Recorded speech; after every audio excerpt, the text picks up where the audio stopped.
BBC বাংলার অধিবেশন প্রবাহতে আপনাদের স্বাগত। আজ আপনাদের সাথে লন্ডন স্টুডিও থেকে আছি মানসী বড়ুয়া। ইন্নালিল্লাহ। পুরো মধ্যপ্রাচ্যে আবারও তৃতীয় ভয়াবহ বিশ্বযুদ্ধ শুরু হয়ে গেছে। মার্কিন যুক্তরাষ্ট্র এবং দখলদার ইসরায়েলি বাহিনীকে চরমভাবে ধসিয়ে দিচ্ছে ইরানের ইসলামী বিপ্লবী গার্ড বাহিনীর সদস্যরা। দখলদারদের যে কোনো মূল্যে আসলে ধ্বংসস্তূপে পরিণত করছে ইরানের ইসলামী বিপ্লবী গার্ড বাহিনী। চলছে হামলার পর হামলা। আর এরই মাঝে আমাদের হাতে এসে পৌঁছেছে এই যুদ্ধের সর্বশেষ গুরুত্বপূর্ণ সব থেকে তাজা আপডেট সংবাদ আপনাদের জানিয়ে দিব। প্রথমেই জানাবো লেবানন থেকে ইসরায়েলে রকেট হামলা। লেবাননের দক্ষিণ অঞ্চল থেকে উত্তর ইসরায়েল লক্ষ্য করে রকেট হামলা চালানো হয়েছে। ইসরায়েলি সামরিক বাহিনী জানিয়েছে রকেট হামলার আশঙ্কায় মেনারা, মার্গালিওত এবং মিসকাপ আম এলাকায় সতর্ক সংকেত বা সাইরেন বাজানো হয়েছে।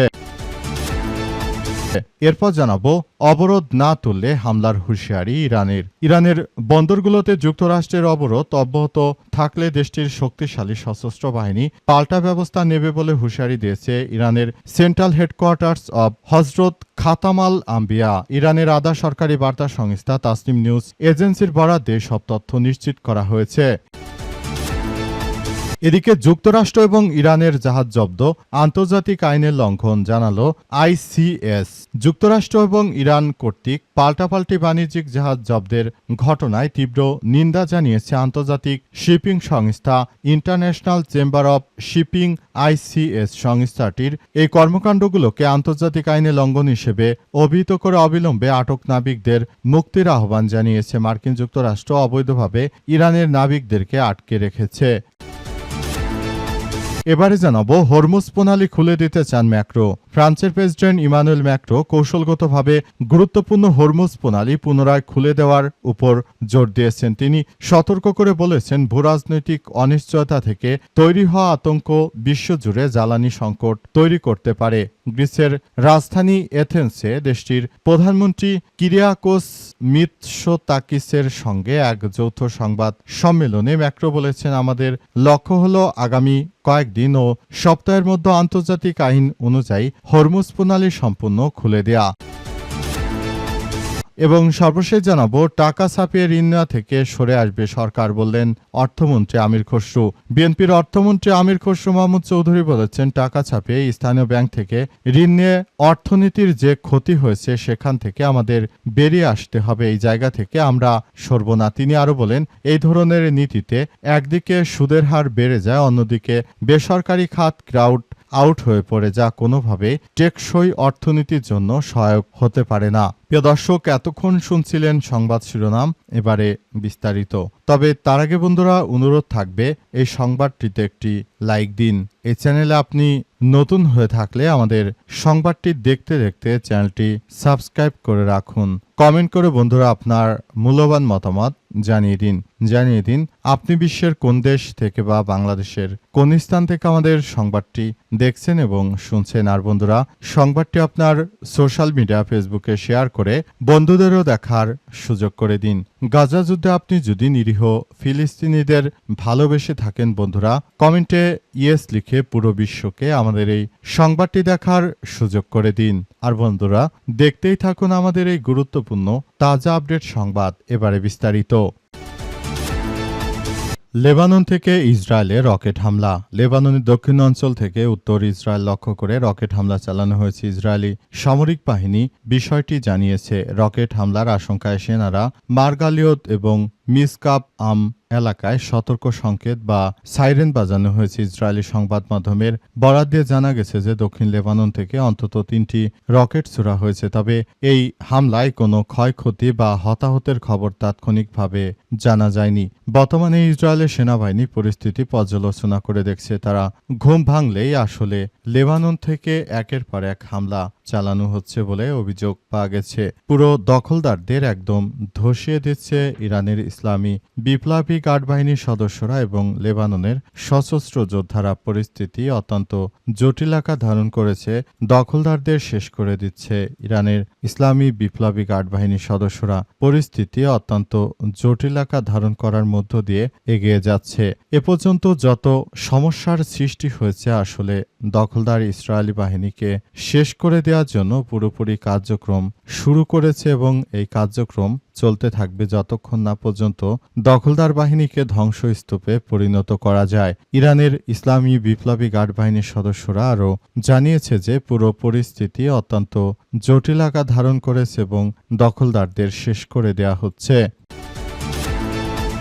অবরোধ না তুললে হামলার হুঁশিয়ারি ইরানের বন্দরগুলোতে যুক্তরাষ্ট্রের যে অবরোধ চলছে সেই অবরোধ আসলে তুলে নেওয়ার জন্য নির্দেশ দেওয়া হয়েছে ইরানের পক্ষ থেকে। তবে অবরোধ যদি না তুলে নেওয়া হয় তাহলে পরিস্থিতি আরও জটিল আকার ধারণ করতে পারে বলে নিশ্চিত করা হয়েছে। পুরো মধ্যপ্রাচ্য জুড়ে দখলদার ইসরায়েলি বাহিনী তারা শুরু থেকে যে ধরনের কার্যক্রম আসলে চালিয়ে যাচ্ছে পরিস্থিতি অত্যন্ত জটিল আকার ধারণ করেছে বলে নিশ্চিত হওয়া গেছে।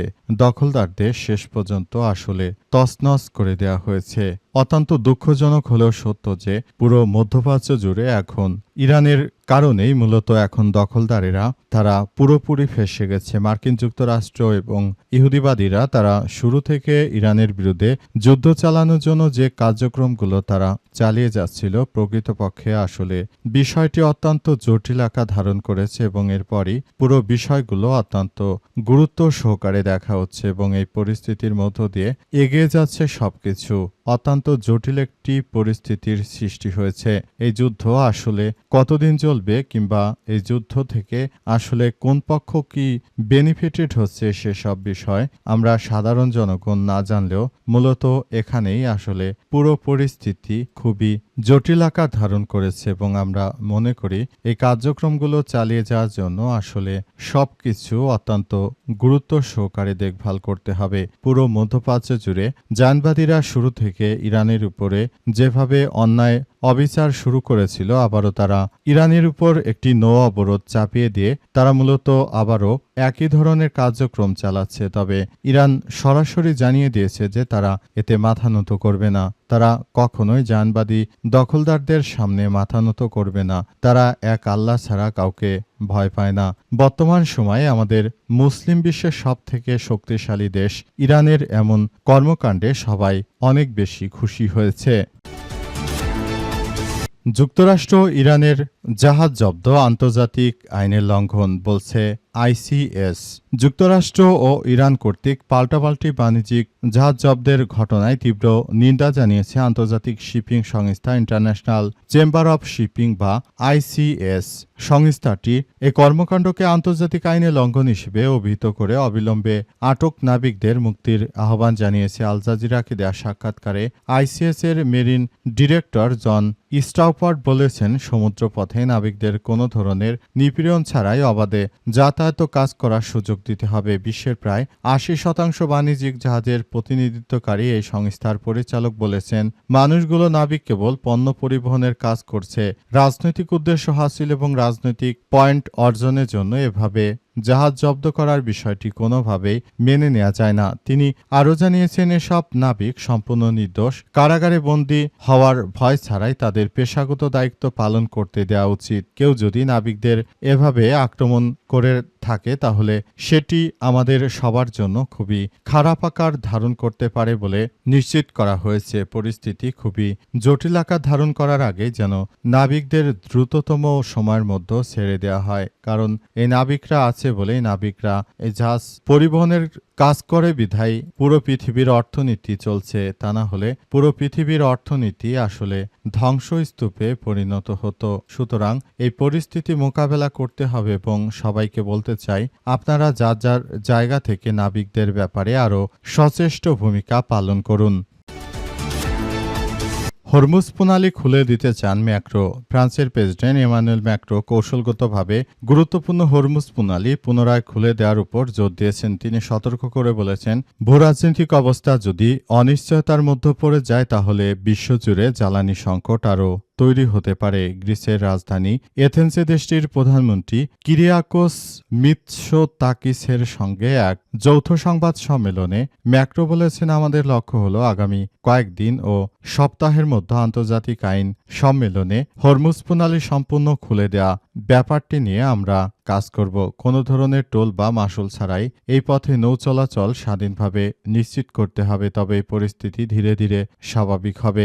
ইরানের সঙ্গে যুদ্ধ দীর্ঘস্থায়ী হলে বিশ্বজুড়ে জ্বালানি ঘাটতি দেখা দিতে পারে। ফরাসি জ্বালানি জায়ান্ট টোটাল এনার্জির নির্বাহী প্রধান এমন সতর্কবার্তার একদিন পরই ম্যাক্রো এই মন্তব্য করেছেন। টোটাল এনার্জির সিও প্যাট্রিক পন বলেছেন, এই পরিস্থিতি যদি আরও 2 থেকে 3 মাস স্থায়ী হয় তবে আমরা এক ভয়াবহ জ্বালানি সংকটের বিশ্বে প্রবেশ করতে চলেছি, যা ইতিমধ্যে এশীয় দেশগুলোতে ভোগ করতে শুরু করেছে। তিনি আরও বলেন, বিশ্বের 20% তেল ও গ্যাসের সরবরাহ বন্ধ হয়ে গেলে এর মারাত্মক পরিণতি এড়ানো সম্ভব নয়। আমরা সবাইকে বলবো, আপনারা যার যার জায়গা থেকে পুরো পরিস্থিতি অত্যন্ত গুরুত্ব সহকারে দেখুন এবং হরমুজ প্রণালী যেন খুলে দেওয়া হয় সেই ব্যাপারটি নিয়ে আপনারা সবাই একত্রে কাজ করার জন্য চেষ্টা করুন। যদি হরমুজ প্রণালী এভাবে দিনের পর দিন বন্ধ থাকে তাহলে বিশ্বজুড়ে বর্তমান দক্ষিণ এশিয়া রাষ্ট্রগুলোতে যে হারে জ্বালানির তীব্র সংকট লক্ষ্য করছি, ভবিষ্যতে ইউরোপীয় ইউনিয়নও